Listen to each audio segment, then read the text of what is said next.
So hello everyone. आज की इस वीडियो में हम बात करेंगे geo informatics and nano technology for spacious farming के बारे में।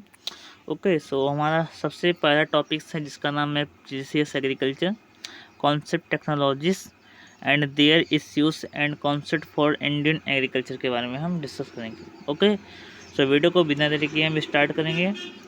सबसे पहले हमारा देख लेते हैं प्रीसियस एग्रीकल्चर होता क्या है। प्रीसियस एग्रीकल्चर को हम क्या बोलते हैं, हम हिंदी में हम परिशुद्ध खेती बोलते हैं। क्या बोलते हैं? परिशुद्ध खेती बोलते हैं। अब देखते हैं आखिर परिशुद्ध खेती आखिर होता क्या है।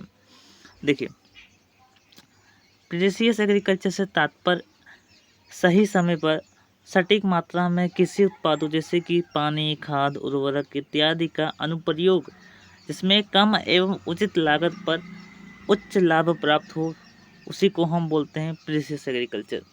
कहने का मतलब क्या है कि जो हमारा प्रीसियस एग्रीकल्चर है, इसका मतलब होता है कि सही सही समय पर सटीक मात्रा में कृषि उत्पादों का समावेश, कृषि उत्पाद जैसे पानी हो गया, खाद हो गया, उर्वरक, तो इनका समावेश या फिर अनुप्रयोग जिससे हमारा कम एवं उचित लागत पर हमारा अधिक से अधिक उत्पादन प्राप्त हो सके, उसको हम प्रीसियस एग्रीकल्चर हम बोलते हैं। ओके, प्रीसियस एग्रीकल्चर होता है क्या, आप लोग समझ गए होंगे कि प्रीसियस एग्रीकल्चर क्या है। हम कम लागत से हम अधिक उत्पादन लेने के लिए हम पानी, खाद, उर्वरक इत्यादि का हम सही समय पर अनुप्रयोग करते हैं खेती में। अगला हम देखेंगे कि परिशुद्ध खेती कृषि प्रबंधन की ऐसी प्रक्रिया है जिसमें फसल उत्पादन का विश्लेषण एवं प्रबंधन इस प्रकार किया जाता है कि जिसमें उत्पादन की ज़्यादा से ज़्यादा बढ़ाकर, ठीक है, उत्पादन को ज़्यादा से ज़्यादा बढ़ाकर व्यवसाय बनाया जा सके। क्या बनाया जा सके? व्यवसाय बनाया जा सके। ओके, तो प्रसिद्ध जो परिशुद्ध जो खेती है, इसका मेन ऑब्जेक्ट जो होता है वो ज़्यादा से ज़्यादा उत्पादन लेकर उसको व्यवसाय बनाया जा सके। ये हमारा परिशुद्ध खेती का सबसे मोस्टली ऑब्जेक्ट होता है। अगला देखते हैं। अगला है टूल्स एंड टेक्नोलॉजी। सो हम कुछ टूल्स एंड टेक्नोलॉजी के बारे में डिस्कस कर लेते हैं। आखिर टूल्स एंड टेक्नोलॉजी क्या क्या उपयोग किया जाता है प्रीसियस एग्रीकल्चर में। ओके, तो देखिए, सबसे पहले उपग्रह के नेटवर्क पर आधारित एक नेविगेशन प्रणाली जिसे जीपीएस बोलते हैं। जीपीएस क्या होता है आप लोगों को पता होगा। जीपीएस की एक प्रणाली है जिसमें लाइव लोकेशन चेक किया जाता है जीपीएस के माध्यम से, जो उपयोगकर्ताओं को 100 से 0.01 मीटर के बीच की सटीकता के साथ स्थलीय जानकारी को रिकॉर्ड करने में मदद करता है। जीपीएस किसानों को खेत की सही स्थिति का पता लगाने में मदद करता है, यानी कि किसान की खेत कहाँ पर है यह भी जीपीएस जो जीपीएस होता है वो पता लगाता है। जैसे एग्जाम्पल के लिए मिट्टी का प्रकार, कीट प्रकोप, घास का आक्रमण, फसल, ठीक है, फसल की फैमिली, परिसीमा एवं बाधा, ये जो है सभी का पता लगाने का काम हमारा जीपीएस करता है। क्या करता है? जीपीएस हमारा इन सभी का पता लगाने का काम करता है। ओके, आगे बढ़ते हैं। अगला है सेकंड नंबर पे हमारा सेंसर टेक्नोलॉजी। सेंसर टेक्नोलॉजी क्या है कि विद्युत चुंबकीय वाहकता, ठीक है, वाहकता, छायाचित्र, विद्युत अल्ट्रासाउंड आदि का प्रयोग आर्द्रता, वनस्पति तापमान, वाष्प वायु आदि को मापने में किया जाता है। आंकड़ों का उपयोग निम्नलिखित के लिए किया जाता है। यानी कि जो सेंसर टेक्नोलॉजी है, इनका जो आंकड़ा होता है, इन आंकड़ों का उपयोग निम्नलिखित के लिए किया जाता है। जैसे एग्जाम्पल के लिए दिया गया है कि फसल प्रजातियों में फ़र्क, यानी बहुत सारी फसलें होती है तो उनको प्रजातियों में फ़र्क करने के लिए या फिर कौन सी फसल है उनको पता लगाने के लिए किया जाता है। तनाव की स्थिति का पता लगाने के लिए भी किया जाता है, सेंसर टेक्नोलॉजी का यूज़ किया जाता है। कीड़ों और खरपतवारों को खोज करने, सूखा पड़ने, मृदा तथा पौधों की स्थिति की निगरानी के लिए भी हम सेंसर टेक्नोलॉजी का हम यूज करते हैं। आई होप सेंसर टेक्नोलॉजी का यूज़ के बारे में आप लोग जान गए होंगे कि सेंसर टेक्नोलॉजी क्या करता है कि फसल की प्रजातियों को फर्क करता है, तनाव की स्थिति का भी पता करता है, कीट और खरपतवारों की खोज भी करता है, साथ ही साथ सूखा पड़ने में भी मदद करता है, मृदा तथा पौधों की स्थिति की निगरानी करने में भी हमारा सेंसर टेक्नोलॉजी हमारा काम करता है। ओके, अगला आता है geo informatics information system GIS। आखिर जियोग्राफिक इंफॉर्मेशन सिस्टम है क्या, GIS क्या? ये भी हमारा एक भौगोलिक सूचना प्रणाली है, जिसकी शुरुआत कब हुई थी? इसकी शुरुआत हुई थी हमारी सन 1960 ईस्वी में। कब हुआ था? सन 1960 ईस्वी में हुआ था। मोस्टली वेरी इंपॉर्टेंट से GIS का उपयोग 1960 में हुआ था। अगला है, इस प्रणाली में हार्डवेयर, सॉफ्टवेयर और अन्य क्रियाएं शामिल है। ओके, GIS डिजिटल सूचनाओं को एक ऐसे रूप में परिवर्तित करने में मदद करता है जिससे जिसे पहचाना और इस्तेमाल किया जा सके। यानी कि देखा जाए कि ये सूचनाओं को एक ऐसे रूप में परिवर्तित कर देता है जिससे हम उसे आसानी से पा सके, कंप्यूटर में हम आसानी से प्राप्त कर सकते हैं। इसी प्रकार से GIS एक ऐसी सिस्टम है जिसको क्या करता है कि ये हार्डवेयर से सॉफ्टवेयर तक, ओके, हार्डवेयर से सॉफ्टवेयर तक का काम करता है। अगला आता है ग्रेड सैम्पलिंग। आखिर ग्रेड सैम्पलिंग क्या है, इसके बारे में भी हम डिस्कस कर लेते हैं। तो यह एक फील्ड को 0.5 से 5 हेक्टेयर क्षेत्र के ग्रिडों में तोड़ने की विधि है। उर्वरकों के अनुप्रयोग की उचित दर उर्वरकों के उपयोग की उचित दर निर्धारित करने के लिए ग्रिड के भीतर से मृदा का नमूना लेना उपयोगी है। यानी कि देखा जाए जो ग्रिड सैंपलिंग होता है वो सॉइल का सैंपल लेता है एंड उसमें कितना फर्टिलाइजर यूज कर सकते हैं इसके बारे में ये बताता है। ओके, सो अगला देखते हैं। अगला हमारा है वेरिएबल रेट टेक्नोलॉजीज, यानी कि VRT के बारे में डिस्कस कर लेते हैं कि VRT क्या है। ओके, तो देखिए सबसे पहले जस्ट वेट। हाँ, VRT जो है इसको हम हिंदी में बोलते हैं परिवर्तनीय दर प्रौद्योगिकी, यानी कि वेरिएबल रेट टेक्नोलॉजी है। देखिए, परिवर्तित दर प्रौद्योगिकी स्वचालित होती है। VRT पद्धति मृदा के मानचित्र में उल्लेख की गई मृदा की किस्म के आधार पर खेत की लागत की दर तय करती है। शायद VRT सबसे व्यापक रूप से इस्तेमाल की जाने वाली सटीक कृषि प्रणाली, यानी कि देखा जाए जो VRT है आजकल के समय में सबसे अधिक यूज कर दी जा रही है। आजकल तो GIS का ज़माना आ गया, बट GIS से पहले जो था हमारा वो वेरिएबल रेट टेक्नोलॉजीज का ही यूज किया जाता है, क्योंकि पहले में क्या था कि सटीक जानकारी लेने के लिए कोई ज़्यादा टेक्नोलॉजीज नहीं थी। उस समय हमारा VRT था, तो इसलिए हम VRT का हम इस्तेमाल करते थे। अगला आता है हमारा क्रॉप स्कोपिंग, यानी कि फसलों की देखभाल।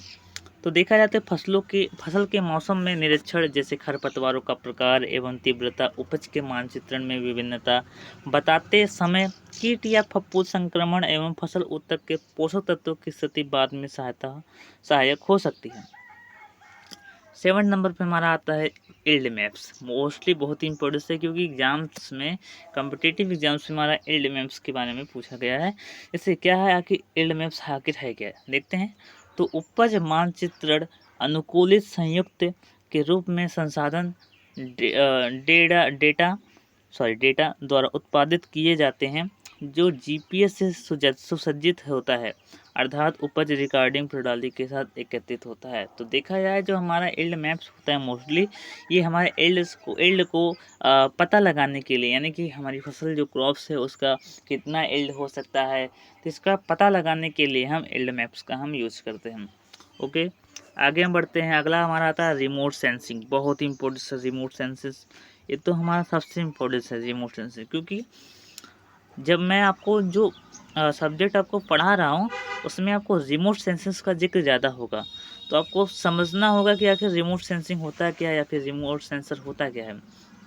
देखिए, ये आमतौर पर हवाई या उपग्रह सेंसर की श्रेणियों में आते हैं। यानी कि ये जो हमारे सेंसर्स होते हैं रिमोट वाले, ये आमतौर पर हवाई एवं उपग्रह सेंसर की श्रेणियों में आते हैं। ये प्रणाली मृदा के प्रकार, फसल के विकास, सड़कों क्षेत्र की सीमाओं, जल आदि के अनुरूप क्षेत्रों के बदले रूप में परिवर्तन के संकेत को दर्शाते हैं। देखा जाए कि जो रिमोट सेंसिंग हमारे होते हैं या फिर रिमोट जो सेंसर्स होते हैं, इनको हम क्या करते हैं, जब मान लीजिए एक हमारा ऑब्जेक्ट है और हम इस ऑब्जेक्ट के पास जाए बगैर हम ठीक है, जिस टेक्नोलॉजी का यूज़ करके उस ऑब्जेक्ट की स्थिति को परिवर्तित कर देते हैं, आई मीन उस ऑब्जेक्ट के बारे में पता कर लेते हैं, उस ऑब्जेक्ट के बारे में स्टडी कर लेते हैं। तो ये सब किसके माध्यम से होता है? ये सब हमारा रिमोट सेंसिंग के माध्यम से होता है। आई होप आप लोग रिमोट सेंसिंग के बारे में सब समझ गए होंगे कि रिमोट सेंसिंग एक हमारी ऐसी टेक्नोलॉजी है जिसमें हम ऑब्जेक्ट के पास जाए बगैर ही ऑब्जेक्ट के बारे में हम पूरा जानकारी ले लेते हैं। ऑब्जेक्ट का मतलब क्या है? मान लीजिए कोई किसान बांग्लादेश में है, या फिर मान लीजिए कोई किसान हमारा कर्नाटका में स्थित है, तो उस कर्नाटका में वह किसान क्या कर रहा है, या फिर कोई और टेक्नोलॉजी से वो क्या हो रहा है, क्या नहीं हो रहा है कर्नाटका में, ये सब हम रिमोट सेंसिंग के माध्यम से हम पता लगाते हैं। रिमोट सेंसिंग हमारा जो होता है, ये आमतौर पर ये सैटेलाइट्स के माध्यम से ये काम करता है, सैटेलाइट की तरह काम करता है। ओके, चलिए ठीक है, नेक्स्ट हम आगे बढ़ते हैं। अगला हमारा आता है कि एडवांटेज ऑफ प्रीसियस फार्मिंग, बहुत ही इंपॉर्टेंट से। प्रीसियस फार्मिंग तो आप तो जान गए हैं आखिर प्रीसियस फार्मिंग क्या होते हैं एंड उसके टूल्स क्या क्या होते हैं। अब इसके बारे में हम देख लेते हैं, इसके एडवांटेज के बारे में। ओके, एडवांटेज के बारे में देख लेते हैं। तो देखिए, दक्षता में सुधार लाने के लिए, यानी दक्षता क्या है कि जिसे काम करने में सुधार लाने के लिए, अधिक काम करवाने के लिए हम प्रीसियस फार्मिंग का यूज़ करते हैं। सभी उत्पादन में वृद्धि, यानी कि जो सभी प्रकार की जो फसलें हैं या फिर सभी प्रकार के जो उत्पादन की सामग्री है उनको उत्पादन करने में वृद्धि करते हैं। उत्पादन लागत को कम करते हैं। उत्पादन लागत का मतलब है कि जितना भी हमारे पैसा लगता है उसको हम कम करते हैं, यानी कि कम कैसे करते हैं? हम ऐसी ऐसी टेक्नोलॉजी का, यानी कि प्रीसियस फार्मिंग का इस्तेमाल करके हम पैसे को बचा सकते हैं कम समय में भी। ठीक है, कम समय लगाकर हम पैसे को बचा सकते हैं और कम से कम खर्च में आप प्रोडक्शन कर सकते हैं। किसी को बेहतर बनाने के सही निर्णय लेना, पर्यावरण को कम से कम हानि होता है, ठीक है, कम से कम हानि हो, और किसानों को पता होना चाहिए कि प्रबंधन किस समय पर करें।